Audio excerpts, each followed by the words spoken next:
Bonjour à toutes et à tous, j'espère que vous allez bien. Bienvenue au webinaire Synchronisation Ethercat.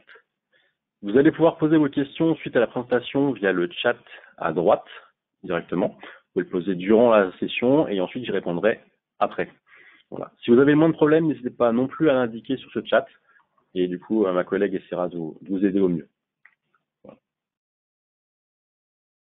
Donc, on y va. Depuis déjà plusieurs années, Unitronics fournit des moteurs brushless avec le drive associé. Ceux-ci sont disponibles en deux communications.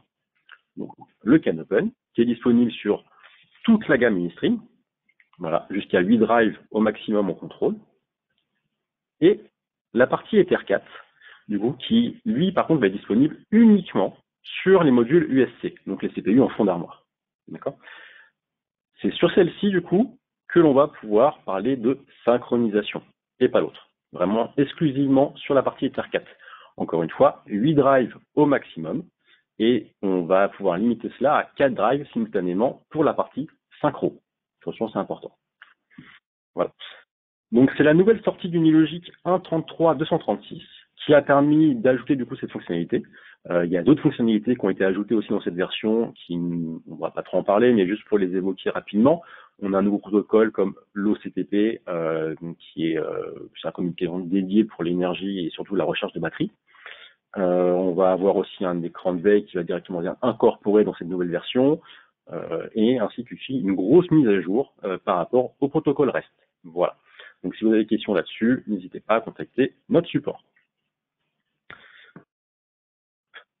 Donc les drives que vous avez déjà en votre possession et qui sont du coup en Ethercat sont compatibles avec cette mise à jour de synchronisation. Il n'y a pas la nécessité de changer de drive. Voilà. C'est identique d'ailleurs avec la partie du module de communication, le 01 EC2, qui du coup lui aussi peut être mis à jour et est compatible avec cette nouvelle fonctionnalité. Donc cette mise à jour, elle est juste à faire directement avec le câble USB vers mini USB. C'est un des avantages de l'Ethercat par rapport au CANopen. Donc, comme je le disais juste avant, une synchronisation en Ethercat jusqu'à 4 drives. Unitronics a développé du coup cette synchronisation en deux modes de fonctionnement.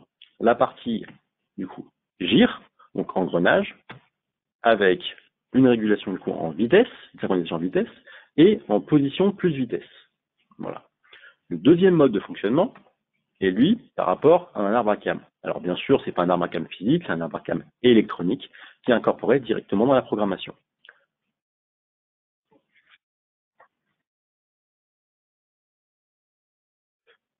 Donc là, du coup, je vais pouvoir vous présenter ça directement sur Unilogic et on va pouvoir passer du coup à l'écran suivant.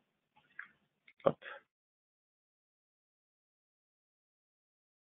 Voilà. Donc pour gagner du temps, j'ai déjà bien sûr développé le projet. D'ailleurs, vous pouvez voir la création d'un projet complet, Ethercat ou CANopen, sur nos anciens webinaires. Donc je vous invite à aller voir ça. Et moi ici, je vais gagner un petit peu de temps. Je vais juste, donc vous pouvez le voir directement sur la caméra, vous avez les deux drives. En rose, vous avez le drive numéro 1 qui va être le maître, et en bleu, le drive numéro 2 qui va être l'esclave. D'accord. Donc je vais les mettre en puissance. Voilà. Hop. On entend le petit bruit particulier de mise en puissance des drives. Donc là, j'ai les deux. Je n'ai pas d'erreur sur les deux drives. Tout va bien. Mes deux drives sont passés en run. Là-dessus, si je veux, je vais pouvoir donc vous parler du nouveau bloc de fonctions qui sont à partir d'ici. Alors, ça fait pas mal de blocs, ne vous inquiétez pas. C'était vraiment un programme complet. Vous n'avez pas besoin de tout ça pour faire la synchronisation. Les nouveaux blocs de fonctions vont se dérouler du coup dans la partie motion, dans le ladder, et ils vont être à partir d'ici jusqu'en bas.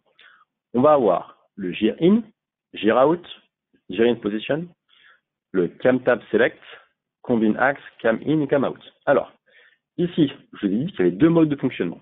Le gear, qui se trouve ici sur les trois là, le gear in qui va servir une synchronisation de vitesse, et le gear in position qui va servir de synchronisation de vitesse plus position.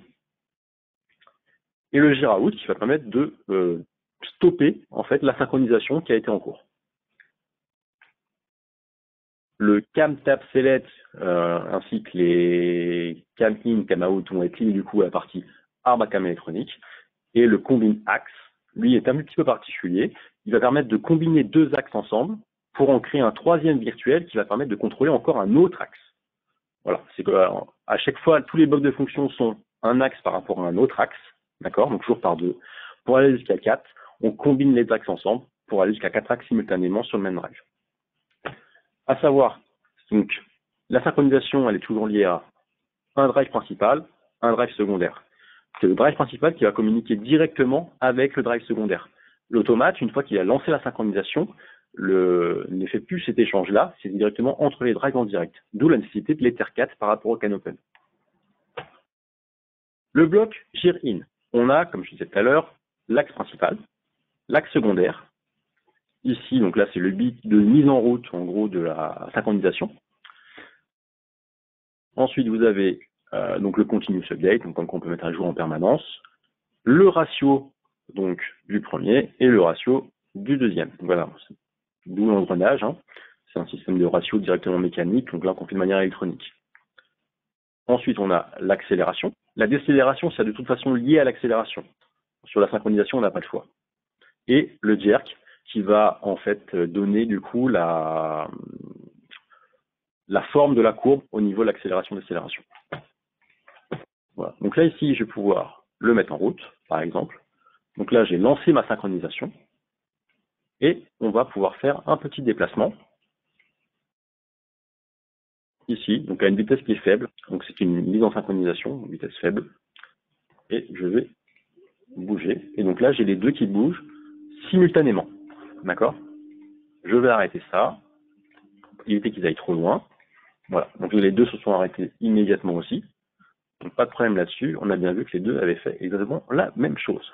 On peut le vérifier d'ailleurs. Ici, on voit bien que les deux positions sont identiques. Je vais les faire revenir en arrière pour qu'ils reprennent leur position d'origine.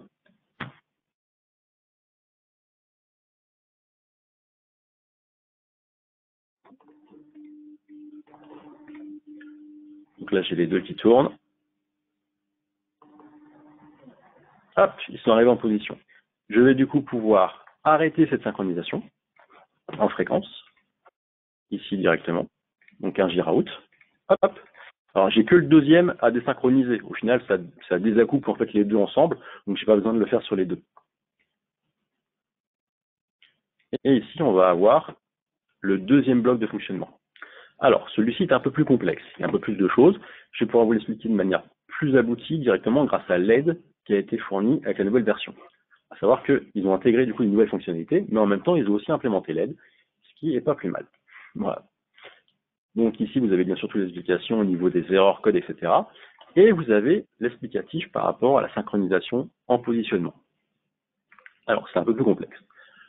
Le master start distance, qui est ici, c'est le moment, la position à laquelle le slave, le deuxième drive, va commencer à réagir pour rattraper en fait la synchronisation avec le premier. D'accord? C'est ce qu'on voit ici d'ailleurs. On voit qu'il réagit. Et ensuite, il y a une slave 5 positions et une master 5 positions. C'est les deux positions à lesquelles, enfin, à partir desquelles, en gros, les deux drives vont être synchronisés. Donc celui-ci doit rattraper son retard au niveau positionnement pour qu'au moment de la synchronisation, ici on ait sa consigne de position active et lui aussi également. Donc là il va vraiment rattraper ça, il va vraiment forcer en fait pour rattraper ça. Et ensuite les deux vont bouger à la même vitesse et aller à la position demandée. On a un petit explicatif d'ailleurs en dessous. On voit qu'on a deux modes de fonctionnement, un mode catch-up et un mode slowdown. D'accord? Donc nous ici on va utiliser le mode slowdown qui est déjà beaucoup plus pratique, donc en vert qui est plus doux. Et on voit en fait ici, voilà, on va avoir la courbe d'accélération, on va monter en vitesse pour rattraper la velocity, donc la vitesse actuelle du master. D'accord? Donc là, ça c'est du slowdown.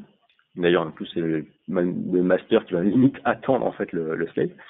Et en catch-up, on va avoir l'inverse, c'est que le slave va vraiment forcer au niveau de vitesse pour rattraper très rapidement son retard et ensuite ralentir pour aller à la même vitesse que le deuxième. Voilà. Donc ça, c'est les deux modes de fonctionnement au niveau de la position. Et ensuite, on va avoir les autres modes de fonctionnement au niveau cam, que je vous expliquerai juste après. Donc, celui-ci. Donc là, on s'est mis en positionnement. On va l'arrêter. On va le relancer. Voilà. J'ai pas d'erreur. J'ai mes positions de départ. Donc, à partir de la position 100, le deuxième va dire, attention, je vais démarrer. Et à un moment, tant que lui n'est pas arrivé à 400, il va démarrer, il va synchroniser pour arriver à 200 en même temps que lui arrive à 400. Ils vont continuer leur chemin en mode synchrone. Vous allez le voir, ça va être plus parlant au niveau visuel. Donc là, ici, en watch, je vois, j'ai mes deux positions 0. J'ai mon gérer position qui est en attente. Il en demande. Et donc, il attend d'être en synchronisation. Ici, je vais mettre une position à atteindre. Voilà, par exemple 500. Là, ici, on va pouvoir démarrer. Donc là, j'ai que le premier qui tourne. D'accord, c'est le but. Donc là, on va avoir, il va passer les 100. Le deuxième va se dire, attention, il va falloir que je démarre, mais il démarre pas tout de suite, parce qu'on lui a donné des valeurs qui vont lui permettre de pouvoir accélérer. Je les expliquerai juste en dessous. Voilà, il va continuer. Attention, il faut que le master arrive à 400 en même temps que le slave arrive à 200.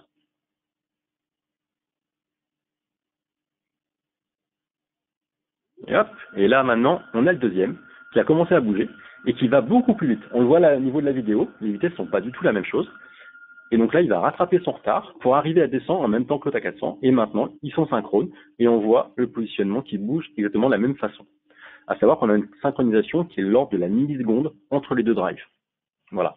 Maintenant, on est arrivé à un continu de 500. On voit bien que le deuxième, du coup, il est à 300. Ils ont bien fait un écart de 100 de position comme il fallait. Voilà. Je vais donc pouvoir couper mon mode synchro ici. Hop. Là, j'ai coupé ma synchro. Je vais expliquer maintenant les autres blocs de fonctionnement. Je ne les montrerai pas, ils sont un peu plus complexes. Pour peut-être faire office d'une autre vidéo et d'un autre tutoriel. En tout cas, si vous avez des questions, n'hésitez pas à contacter le support technique, il sera un plaisir de vous répondre. Donc, la partie Abracam va être gérée directement ici. En gros, on va créer une cam virtuelle, d'accord? Donc avec des positionnements, slide, master, des dérives, avec un nombre de lignes du coup prédéfini. Et ensuite, ce bloc de fonctionnement, ici, là, ce bloc de fonction, pardon, va permettre de sélectionner cette table. Une fois cette table sélectionnée, ça nous donne un identifiant. Ça veut dire que cette table-là est sélectionnée actuellement. Vous pouvez avoir par exemple une dizaine de tables et vous sélectionnez celle qui vous intéresse. On récupère cet ID ici et on va pouvoir l'utiliser dans le bloc CAM, où là on lancera une synchronisation qui va être liée à cet arbre à CAM virtuel. Voilà. Et bien sûr, le CAM out qui vous permet de sortir de cette notion de CAM directement. Et donc le combine axe qui vous permet du coup de synchroniser sur un troisième axe virtuel qui vous permet de synchroniser sur l'autre. Voilà, c'est un enchaînement en fait d'axes. Donc si vous avez des questions, n'hésitez pas à les poser à côté. Voilà. J'en avais eu 2, 3. On peut toujours contrôler 8 axes malgré tout.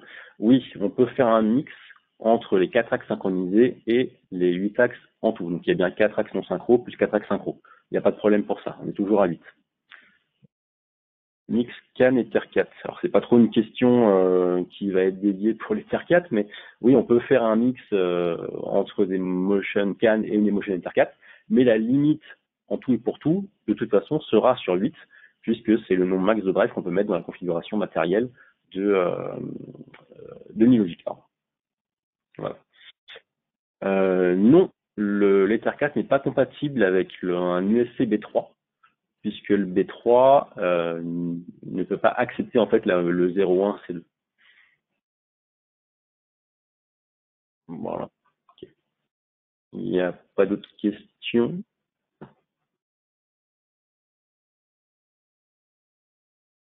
Non. Bon.